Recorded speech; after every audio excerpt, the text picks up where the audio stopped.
Hi, everybody. It's Wednesday night on the farm, and I'm your farmer, Jim Donovan. So welcome in for a few takes.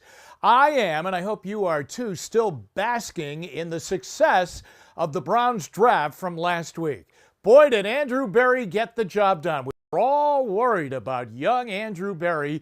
Would he be able to handle it at the ripe old age of 33, the youngest general manager in the history of the NFL? Would he be able to handle the draft? He nailed the draft, no doubt about it. Okay, so the first pick, Jedrick Wills, the left tackle now out of the University of Alabama. Not a sexy pick, but boy, a needed pick.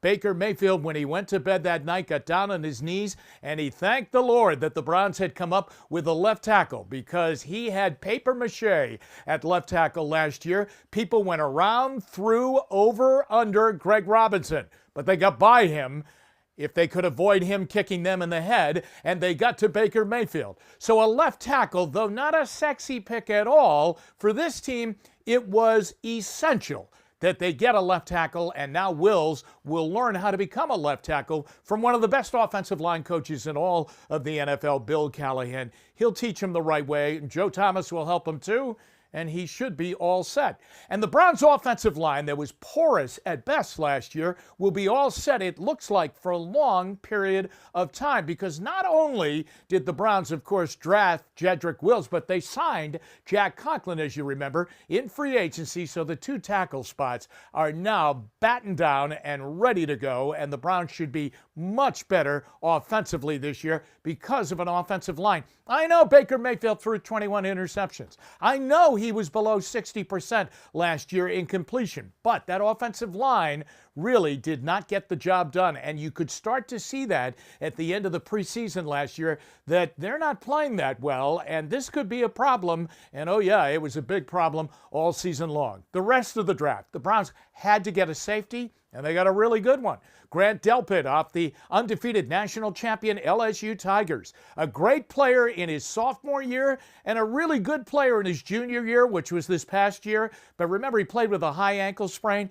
It was really needed in the back of the Browns secondary. The cupboard was bare at safety, and they went out and got a good one in the second round. And Grant Delpit, a winner, a guy that gets to the football, a guy that is a hitter, a guy that can come up and play in the box, as they say, near the line of scrimmage. What else do you need? They needed him. And again now, just like with Wills, they've solved that position for a long period of time. And the rest of the draft was so interesting to get a tight end, Harrison Bryant out of Florida Atlantic, and now the Browns are loaded with tight ends. They have as many tight ends as they have wide receivers, really. But in Kevin Stefanski's offense, that's the way he likes it. And you know, that was what was missing last year in the red zone for the Browns, an effective tight end.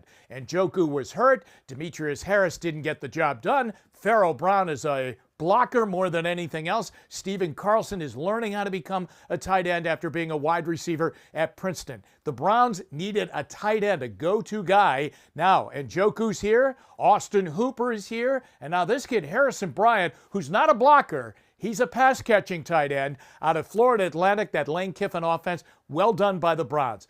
Donovan Peoples-Jones, an interesting selection in the sixth round. Really, to get a guy like that in the sixth round. I go back to an interview I saw over the weekend after the Browns had drafted him, and it was with Urban Meyer, who said, this guy has unbelievable talent and potential. And I was brokenhearted when I walked out of his home trying to recruit him to come to Ohio State when I was the head coach of the Buckeyes, because I thought I had him and I knew I could make him a great star in our offense. And then he went to Michigan. Well, it didn't work out in Michigan, and it really hurt him as he dropped down to the sixth round. But man, he's more than a diamond in the rough. This guy's got tremendous potential. He looks the part. Now, can he play the part? We'll see. He's got a great opportunity with the Browns.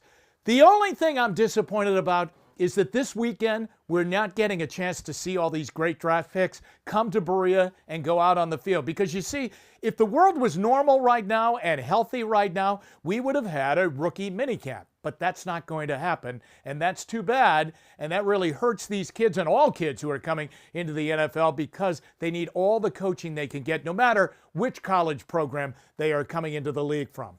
But That's out on the horizon. Hopefully that will happen at some point. And hopefully we're going to have football, and hopefully we get a vaccine and enough testing and everybody's healthy again and we get sports back.